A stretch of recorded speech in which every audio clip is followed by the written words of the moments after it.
an balma lamɛnnikɛlaw aw salam alaikum aw tulo bɛ arajo Bamako 24 de kan na ka bɔ Mali kɔnɔ na minnu bɛ k'an lamɛn jamana fan o fan jamana kɔnɔ ni jamana kɔ kan k'aw bɛɛ lajɛlen fo ni k'aw ko ɲuman dɔn aw sɔgɔlen b'aw ka arajo Mali la Bamako 24 min bɛ n'a bɛ kunnafoni latɛmɛ aw bɛɛ lajɛlen tɔgɔ la diɲɛ ma don o don a balimakɛ n'aw denkɛ Abdulaye Kulibali fɛ k'a sɔrɔ ɲɛmaaba n'i y'a sɔrɔ o bɛ tali kɛ Jeje Sare la ale bɛ ka baaraw bɛɛ lajɛlen jateminɛ k'aw fo ni k'aw ko ɲuman dɔn faso kɔnɔ ni faso kɔ kan dɔ yɛrɛ t'aw ma k'aw sigi ni k'aw ka kunnafoni ma kɔnɔ kunnafoni ni dalilu don tiɲɛ ni Ala ye siran ye kan kunnafoni gɛrɛgɛrɛ anw sigilen filɛ kɛnɛ kan o de kan ka bɛn bi kunnafoni lasɔ tuma bɛ bɛɛ tali kɛ ntɛnɛn na dɔ fɔ n yɛrɛ daminɛ don fɔlɔ don bi ntɛnɛn bɛnnen bɛ nazara san o kalo duurunan ye mɛ kalo ye bi y'o tile 24 de ye ka bɛn 2021 san ma farafin kalo min y'a sɔrɔ o ye selifitinin kalo ye an b'a ladan k'a fɔ bi y'o tile 13 ye jate la san kalo 10 don hijira san 1442 san don dugawu de bɛ kɛ Ala ka ɲɛ k'a d'an ma bakurunba fɔla bi kunnafoniw filɛ k'aw ladɔnnen k'a fɔ dɔgɔ furancɛ tɛmɛnen na kunnafoniw carila Mali fan bɛɛ lajɛlen fɛ k'a fɔ ko Mali jamanakuntigi furancɛla fanga ma ɲɛma k'i ka dɔn ko ɲɔgɔnfɔnbaliyaw bɛ ko kɔnɔ na dɔw yɛrɛ ko fanga kɔni k'a sudurula o ko kɛra cogo jumɛn de la kunnafoniw ye ɲɛfɔli k'o la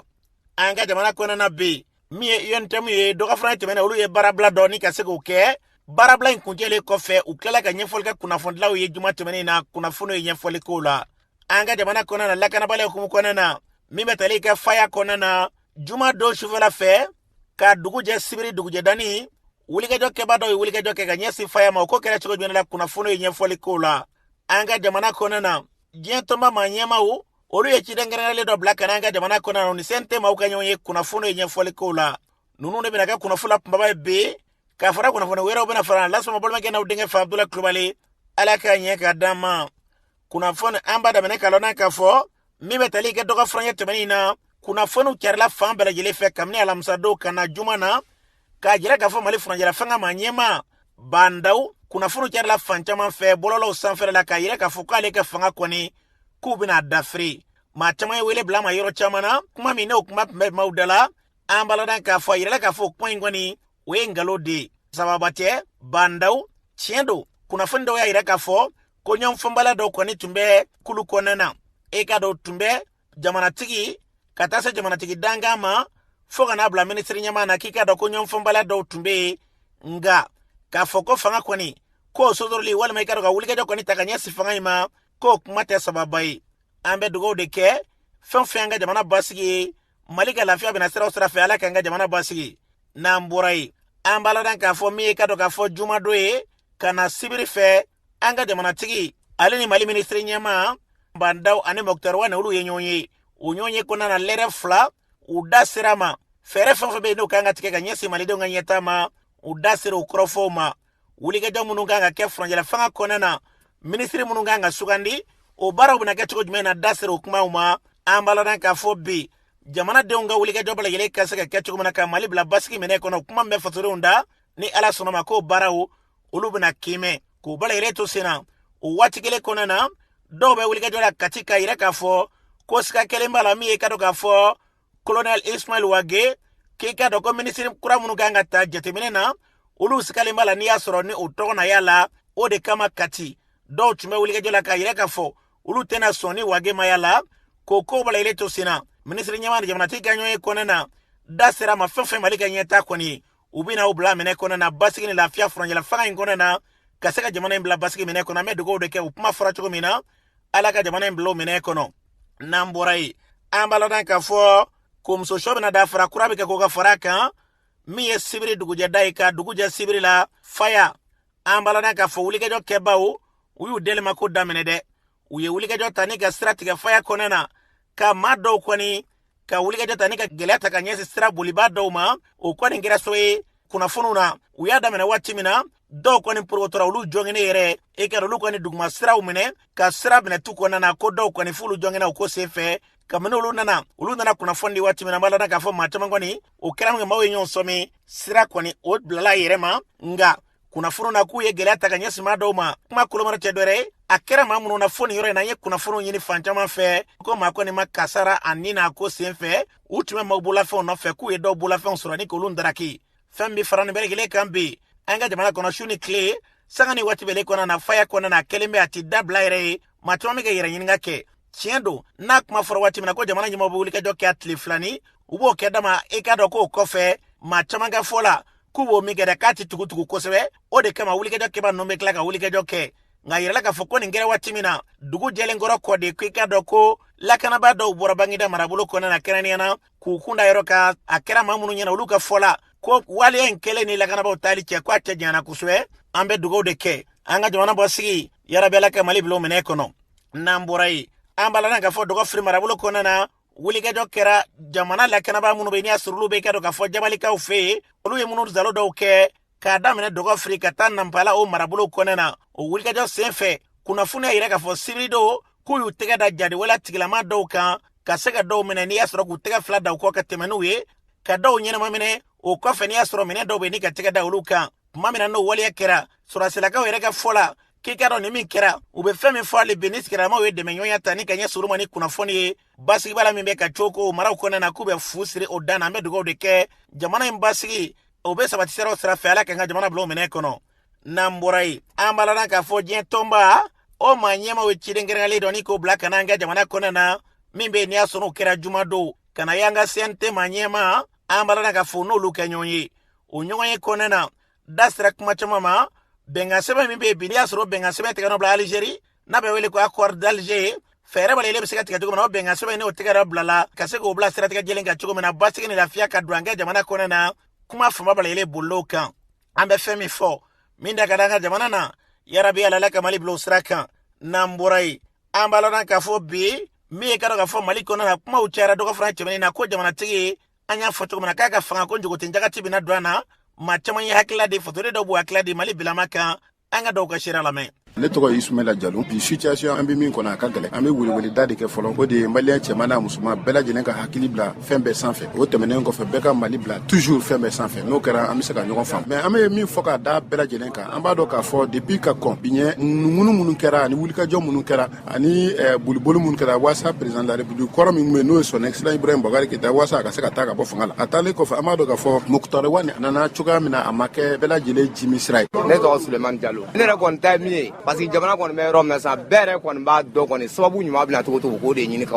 ko la na maldunga ne kon tare de o an yere da maka nyom ne parce que na ko ma ci basa se ga do est ce que ne kon me kon mim fo mu me jamana kuna bi a here tenena fembe bu mulo ko ka faranga ko bulu do mnengele ngono ka nyom ne ka jamana ko ko fle jamana do na do ne kon tay ne to ay tuguna Abdoulaye Traoré vraiment beba do ko de transition kalo tani shegi mena fo semaine shegi abena fo kile tani shegi transition yere ye chama ci fanga mi tenter ka perdu surtout que ne transition na wagati mena aya soro sa chauffe secteur bera mo wulno no ka jo revendication ka cha fon ka cha vraiment ka tla ka foko gouvernement disura sila fait une semaine que gouvernement te nyamoko ka otiga de nyogoma ka ko conflit malila ko conflit malidona vraiment malidon sengena torora surasu de nana ni bandawi udara la unana nai bandaw dara Moktar Wan na ko ke premier ministre ni surasu ta fait ka Moktar Wan yi ça veut dire implicitement ou te bandaw yere ko bandaw ka dana de Moktar Wan ka ni uta fagaye bandaw ba fumya ka fo 600 ou ye ataka da dana min ka peut-être au dana takam donc ne ba ka place là ne be a conséquence ou tirer enfin mais nga jate ke nga min ke moke mais dans tous les cas manake dawdala ambe famille konobi akololon tante parce que ni bena ke comme abena jamana sigiko miya jeni ko bela yenna an kelemi ka kunfunda bo maliko la o joro do wale mi maliko la parce que maliko ko be ke abebe da mo kala ne na soro kunfun seme do ala ko chama be no de ke gouvernement ka falen ba na soro kunfunda be maliko la de ku ba kalama a sharao ba kalama anti seni yoroma u ka laje u bi se ka na doniya ka ko wala mali sharao ka yirauna ni ne be manga fefe be no kera ko ni solution me sora la mais tant que u make ame tanto ko la solution ta la na to Ousmane Cissé vraiment ne ba do foy manyana bo folo foy manyana bo surasi nunu obuga intérêt nyini na ko foy ti nyana bo kan tota ni jamana blala désordre la vraiment foy ti sega nyana do ba fota bo mo ka benga ke clean ni mo ma be foy ti nyana bo parce que abe war ko nata doron ne to Cheikh Omar Diawara mbe yala la frère de la malikoy ambe dinge mi ngono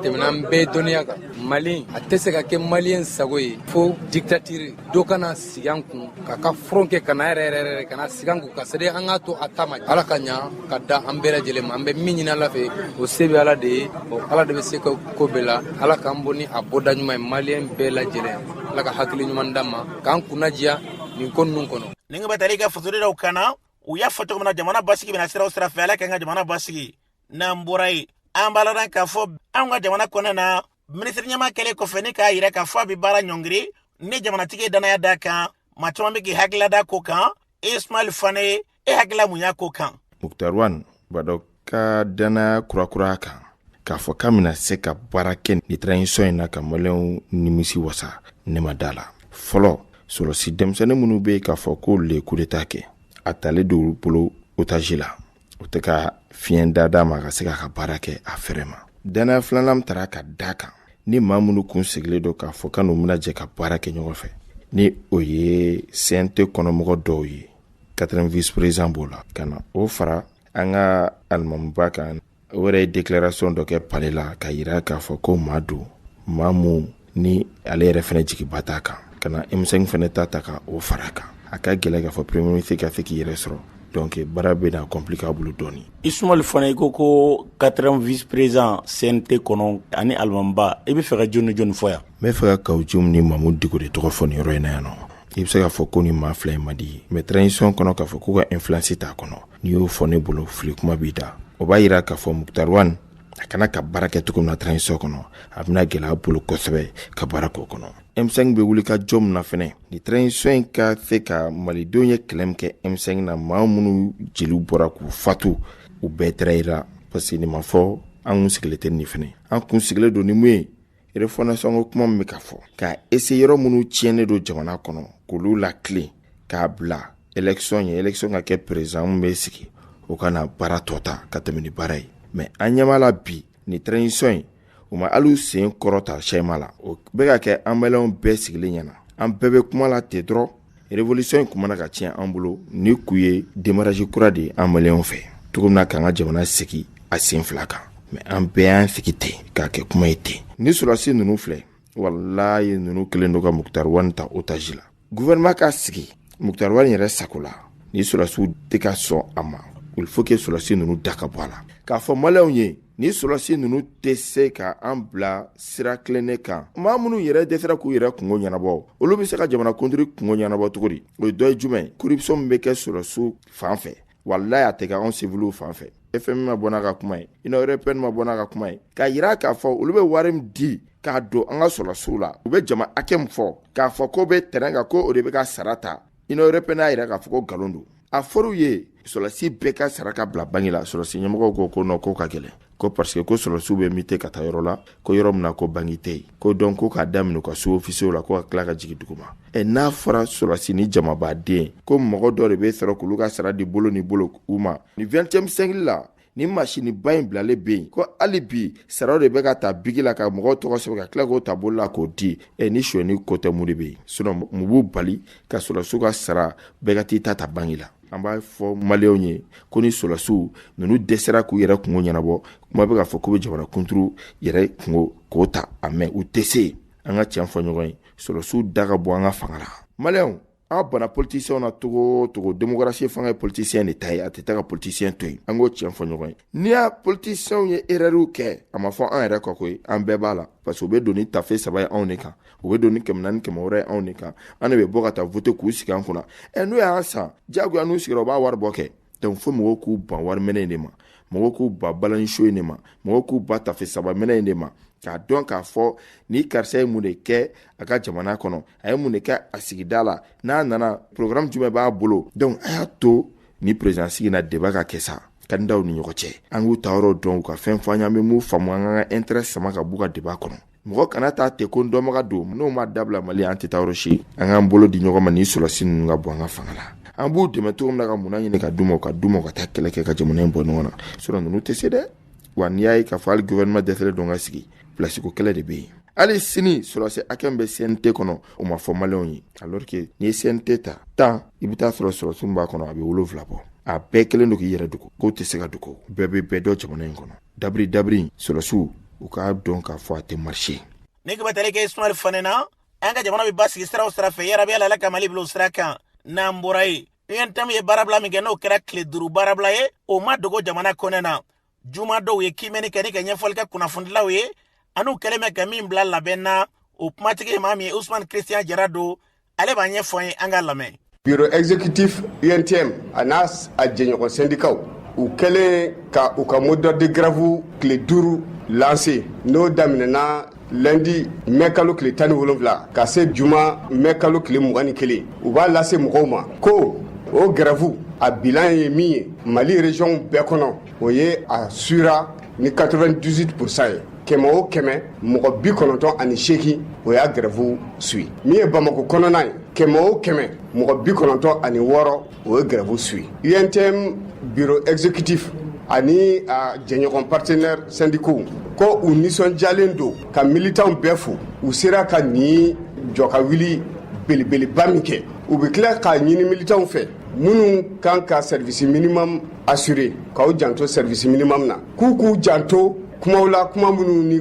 ani waliya minnu bi ka kɛ pour que ka ferege don ko la parce que an y'a kɔlɔsi service minimum o kɛra sababu ye mɔgɔ dɔw bɛ fɛ ka ŋaniya wɛrɛ don a kɔrɔ min tɛ service minimum ye mais ala barika la a ma ɲɛ o de kama nin to in sɔrɔla bureau exécutif UNTM a n'a jɛɲɔgɔnw k'u b'a da mɔgɔw tulo kan ko gouvernement ani Mali patronat u ma se ka foyi fɔ min bɛ se k'a to syndicat n'o ye UNTM n'a jɛɲɔgɔnw ye u bɛ se k'u ka grève ɲɔngiri ka d'a kan UNTM ka équipe de négociation olu tun ye proposition min k'u ye a ma hakilina sɔrɔ gouvernement fan fɛ ani patronat u m'u tulo jɔ a kɔrɔ u ma se ka sɛbɛnnakan foyi fɔ min b'a nimisi wasa o de kama sa grève min n'a bolodara a phase fɔlɔ n'an bɛ k'o kuncɛ phase filanan k'o bɛ daminɛ o fana ye tile 5 ye o bɛ daminɛ tɛnɛ bi mai kalo tile 24 ka taa juma nata mai kalo tile 28 na a bɛ daminɛ mai kalo tile 24 bureau exécutif UNTM a n'a jɛɲɔgɔnw u b'a ɲini u ka militants bɛɛ lajɛlen fɛ u ka to ka ɲɔgɔn lamɛn u ka to ka ɲɔgɔn kunnafoni u ka to ka hakilina falenfalenw di mɔgɔw ma ka ɲɛfɔli kɛ mɔgɔw ye baarakɛla cɛmanw a n'a musomanw pour que tile 5 fɔlɔ min kɛra wasa ani kunkɔrɔta la tile 5 nata o fana ka kɛ wasa kelen ani kunkɔrɔta la fo ka taa se an sago bɛɛ sɔrɔli ma. Ni tun bɛ dali kɛ Ousmane Christian Jara la u y'a fɔ cogo min na an ka jamana basigi bɛna sira o sira fɛ yarabi ala kan ka jamana ni ka kolosuma n'an bɔra yen an baladan k'a fɔ an ka jamana kɔnɔ na cɛba min bɛ yen n'i y'a sɔrɔ ale wele ko Ahmed Daso ale da sera ma Mali bilan bɛ yɔrɔ min na ale ko k'a ka fusa bi an bɛɛ lajɛlen ko an k'a lajɛ ni ka jisuma kan ngoliji la Mali basigi kama Dr Ahmed So a ye kuma min fɔ o filɛ. Jamana ni gɛlɛyɔrɔ ye min ye o ye mɔgɔ ko de ye n'i y'a lajɛ diɲɛ fan o fan ni fɛnw bɛ taa ɲɛfɛ i b'a sɔrɔ mɔgɔ ɲɛnamaw de ɲinina ka olu bila baara la k'a kɛ a kɛcogo la bon anw dun ka ko caman o tɛ ka mɔgɔ ɲini k'a fɔ min bɛ se baara la o ye de ka mɔgɔ ɲini k'a fɔ n bɛ nin dɔn n'a kɛra dɔnniya ko ni fɛnw ye baara tɛ kɛ ka ɲɛ wa yurugu fana bɛ caya mɔgɔ ou bien groupe kelen tɛ se k'a ɲɛnabɔ fo mɔgɔ caman de ka fara ɲɔgɔn kan an ka ɲinɛ an yɛrɛ kɔ dɔɔni ka jamana lajɛ k'an bolo di ɲɔgɔn ma ka baara kɛ ɲɔgɔn fɛ pour que jamana ka taa ɲɛ parce que n'i y'a lajɛ fɛn caman de b'an dala dɛ an bɛ kɛlɛ la o ye fɔlɔ ye filanan an bɛna diɲɛ min na bibi na bana b'a kɔnɔ n'o ye covid ye donc diɲɛ bɛ kan ka gɛlɛya ka taa fɛ ni an ko o bɛɛ la an b'a ta kɛ yɛrɛsagokɛ ye min mana bila yɔrɔ min na o b'i kɛ o kan bon foyi tɛ bɔ a la après o bɛ ɲɛnabɔ cogo di. ni ka batali kɛ Dr Ahmed Sola a y'a fɔ cogo min na an ka jamana basigi yarabi ala la k'o sabati n'an bɔra ye anw ka jamana bilama talen b'an gɔnɔ ma sango basigi bala b'an ka jamana kɔnɔ na o n'a ta bala kɔnɔ na jamana in bilama a bɛ ka taabolo min kan k'a tɛ taa cogo ɲuman na dɛ min ye Elhaji Imam Omar Sumare ale b'o ɲɛfɔ an ye juma tɛmɛnen na ale ye laseli kɛ o ko kan Imam Sumare kuma min fɔ o filɛ. kanw bɛ jamana in fɛ wallahi an tɛ jamana in jagokɛla al-insan al-adi anw ɲɔgɔnnaw minnu n'an bɛ yen jamana min n'a kama an ka fɛn bɛɛ jɔra hadamaden siran e kelen ka nafa kama maa miliyɔn mugan i bɛ k'olu de ka hakɛ tiɲɛ i tɛ s'a kɔrɔ lahara don i tɛ s'a kɔrɔ هذه الدولة من جمعين تحتاج إلى دعاء والله مالي مغو بدعاء لا أنا بلو قرأتك الله تعالى ويلي من جمعين على كامبو بلولا سنو مالي أبقى تاچكو من تانتين مالي كيرا سبوباي مرونين ببغلو ni mun kulela doni be kule da bi manko subhanallah mun nana ni kele ye plasico no fe plasi munu yere hali ciya tala ka jamana mina sanma kada kan ne ka hake maso ika hake ni me kana do mo wore ka gasilare politiki kuma dede ante politiki don ni anta don tin man lam yahtamu bi amri almuslimina falaysa minhum ni mi mago joslame ka ko lay du do ambe ka kuma de en tant que jamana kono de en tant que jamana kono de ambe ka kuma o chugo de la hakaw ciena jamana minana ngonoma jamana minana ngonoma ma do be jamana en kono numa bo dungo do kata balo ni ka do ka bu kademba te balo oruba ke chugo dissa la ilaha illallah ante hina jamana ina anga jamana in bla nya ko tanyini de jamana in ci tanyini ka damne sa ko duma amba ko jamana isra'ala nya jamana kono de wa isra'allahu ta'ala nya de isra'allahu ta'ala nya ni seni mumbi ya ibo dronde ke masini mbele kiri be sini hunaka hisab gadan amam Allah haqqul ghalaba alladhina la makana yani yashtakuna munu ni place tubulo nube tu damakasi majoli be no mago sale no san anda ala dil ala ka hakili manna nambe mu ko jamana ko dewni anga tiga Allah ta'ala ma nan sigina ala ma ala mandene anga tiga Allah ta'ala ma anga sabali anga tiga Allah ta'ala ma anga munyo boro anga tiga Allah ta'ala ma anga chebara anga tiga Allah ta'ala ma anga tanyini bo anga kola no mago jamana en kono jamana en tejo ninga batale ka imam sumarela anga jamana bi basi sira fe ya rabbi ala la kanga jamana anika kulusuma nyamburai ambalana ka fo bi mi e kado ka fo anga jamana konana kulu mimbe ni asoro foto kala bele ko cap diage uru ye franyonga ke kaseke kalandi mauma sango shifina kau sarebe sega bara chuko mena kaseke saria doku ka hake obala ile tokoto o matiki tuye mami negete jarado ale banye fwanye anga lame ambika u former ka kalanduma kalamumba to u kaseka u ka yoro mogo deme u ka communauté mogo deme fan fenye sharia ko ta fan fan fenye adamande jo sharia ta fan fan fenye ni mogo mba ka justice saisi o bi ka chukamuna ka udigo la kosebe walsa ni kalaim bana nu signa kata u ka yoro la u ka saka u bara kelen ke ka nyashi u ka sigidala mogo belajirema anye jatimine ka fo anka jamana kono mogo chamanti sharia don mogo chamanti gafe munun glana a chaman beto kana alors que population fan babi bamanan kan me wala be kanwere me donc mogo ti anga sharia gafe kono kuma do donc ni mogo munun bena former ulu de bena ka sababu ye ka akono kuma wala mogo to ye ulu de bena ka sababu ye ka mogo to blasira o bena ka sababu ye ka kunafoni di mogo ma ka kalandi mogo ma wa fana ka demenke ka nyesi mogo ma mogo munun mogo be demena walsa sharia ka saka ke ka keni usagoye ambe miri ka fo baren antumba ke korole mais nyina ambe na dore fra akan walsa ka bureau yera créer ni nyoron na ani anga saka moko bla moko mun ga former au lieu de nata au bureau animé le bureau d'assistance communautaire donc ambe miri ka fo abina ke baramunyi abe na fa bado anka jamana konnana sigi nyoga nyuma ka baranyma créer anka justice ani anga population ni nyogonte ben ka saka do ni nyogonte u ka saka bara nyogonya ke kanye ka keni seraba foto gamno ninga betali ke negete jarala aya foto ko na kabdiazi wuli ke do be saka ketcho ko na saria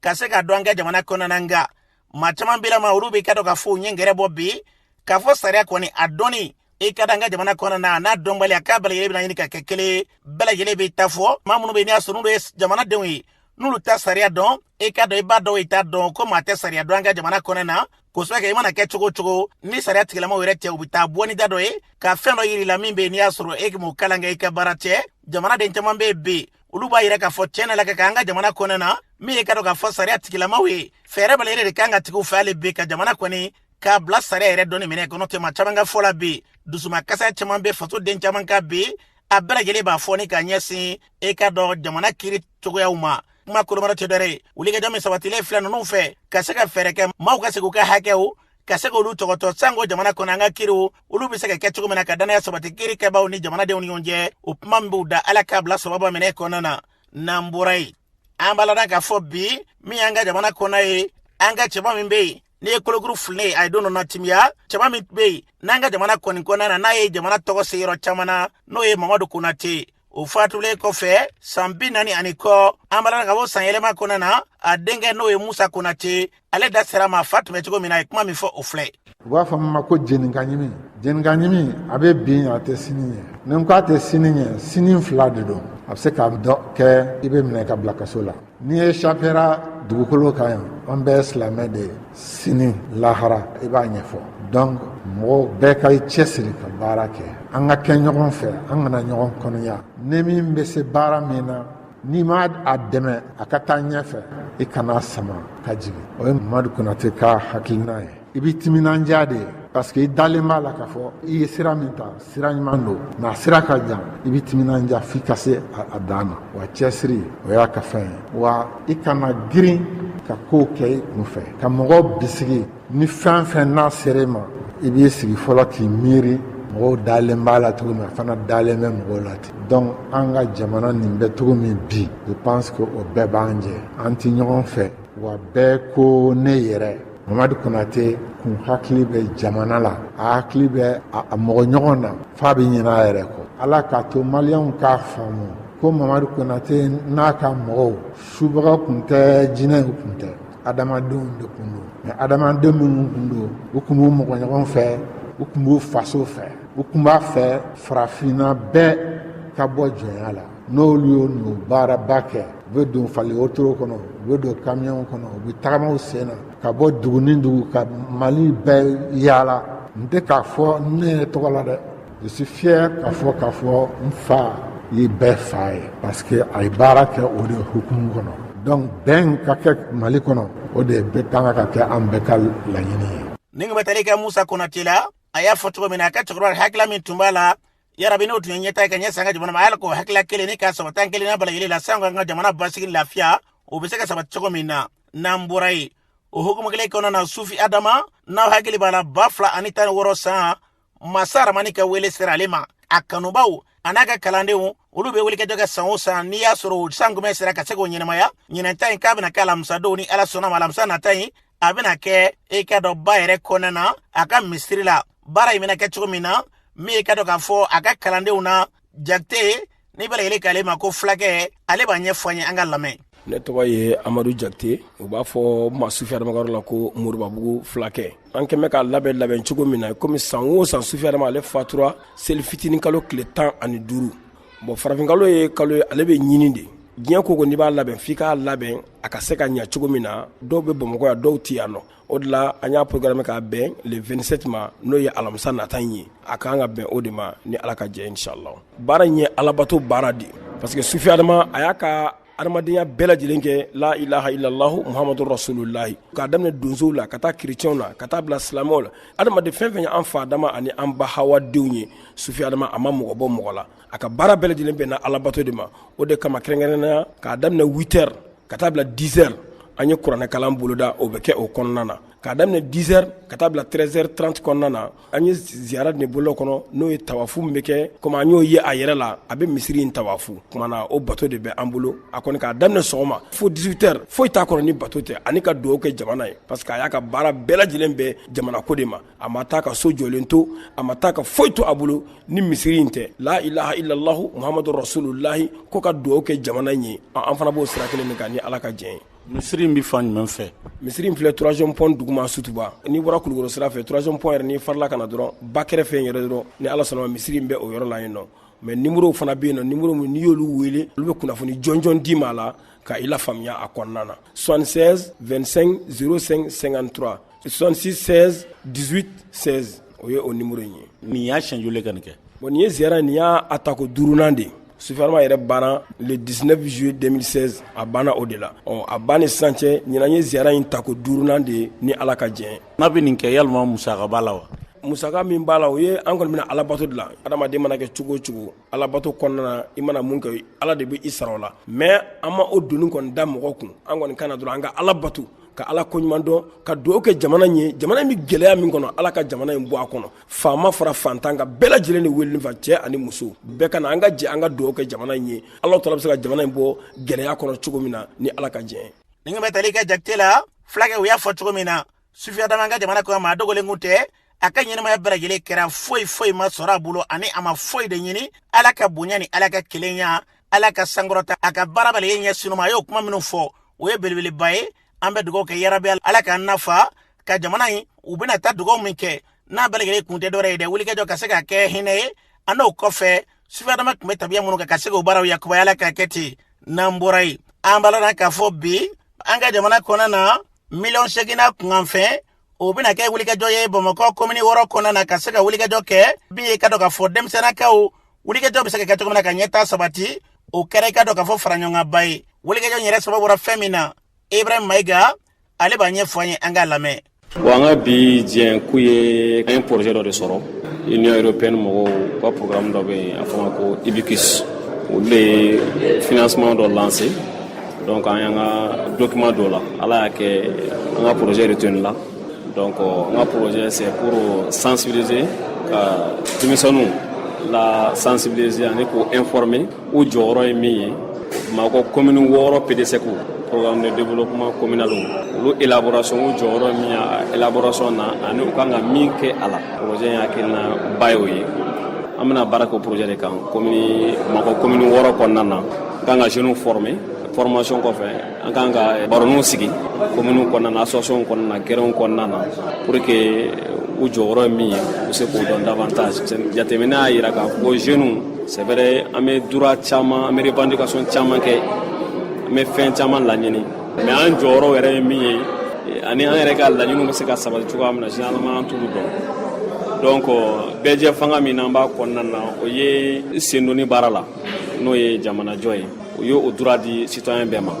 Ni ngi batali ka Ibrahim Maïga o y'a fɔ cogo min na n'a kun tɛ dɔ de an ka jamana ɲɛtaa kɔ ala k'o sabati an ka jamana kɔnɔna na n'an bɔra yen an bɛ taa jamana kɔkan na Siri Kulubali mun b'e bolo bi an karamɔgɔ ta Côte d'Ivoire jamana kɔnɔna maramafɛntigi kɔrɔ Gem Soro ni jamana ɲɛmaa kɔrɔ kun don a ka kiriw baaraw kɔni daminɛna Côte d'Ivoire jamana kɔnɔna na ka fara nɔfɛ maa 20 ni kɔ bɔɲɔgɔnko kan olu bɛɛ lajɛlen kɔni minɛlen bɛ k'a yira k'a fɔ ko siga kun kɛmɛ ni maa kofɔlen ninnu na ko u kun bɛ fɛ ka fanga dafiri kɛ san 2019 tɛmɛlen na n'an bɔra yen an bɛ taa Malawi jamana kɔnɔ u ka jamana ɲɛmaaw kɔni y'a yira k'a fɔ k'u ye dansigi kɛ coronavirus bana kunbɛlan fura min bɛ yen AstraZeneca o fura hakɛya 10,910 bɔɲɔgɔnko fura in yɛrɛ donnen kɔfɛ u ka jamana kɔnɔna na tile 18 kɔfɛ u ye dansigi kɛ ni fura in na u ka jamana kɔnɔna na n'an bɔra yen an bɛ taa Ethiopie jamana kɔnɔna na jɛkulu min sigilen bɛ kalata ko ɲɛnabɔ kama olu y'a yira k'a fɔ k'u ka jamana ɲɛmaa kalata kan ka kɛ juin kalo tile 21 natɔ san 2021 kunnafoni dira u ka jamana ɲɛmaa dangan fɛ n'o ye Habe Hamed ye n'an bɔra yen an bɛ taa Sudan jamana kɔnɔna na u ka jamanadenw kɔni y'u ka nisɔndiya yira kosɛbɛ k'a yira k'a fɔ ko énergie du soleil mun b'u ka jamana kɔnɔna na ko o bɛna kɛ sababu ye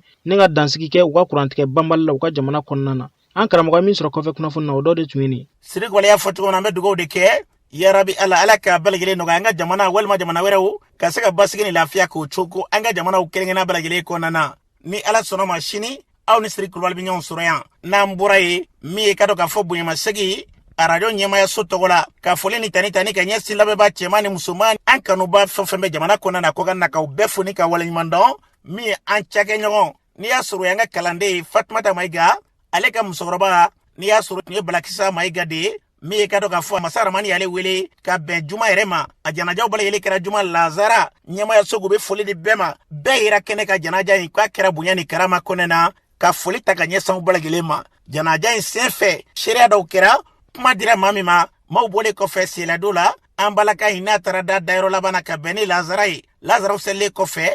an balana k'a fɔ kuma dira alimamiba ma imama tɔgɔ la sabalibu kurani kɔnɔna na o ye kisa de ale ye kuma min fɔ o filɛ an balima silamɛw ala k'aw siran hɛrɛ ye nka ne yɛrɛ kɔni nisɔndiyara sabalibugu sigi la diinɛ wolomatiya silamɛ kungo fɛn fɛn nana taabolo bɛɛ mɔgɔ bɛ ɲɔgɔn sɔrɔ parce que an bɛɛ y'a dama an b'ala kɔ an b'ala kɛrɛfɛ kɔ an bɛɛ bɛ seli fana waati 5 de seli n'anw yɛrɛ dama nana bila ɲɔgɔn na an ye waati 5 selibaw ye n'a fɔra ale kɛra mandenw ni maa wɛrɛ na bila anw na sisan anw de bɛ fara ɲɔgɔn kan min ye sunamɔgɔw ye min ye sufimɔgɔw ye min ye ahmadiya ye min ye siyaw bɛɛ fara ɲɔgɔn kan ala k'o kɛ ɲɛtaa ye auzubillahi minash shaitanir rajim ala k'an mɛn azema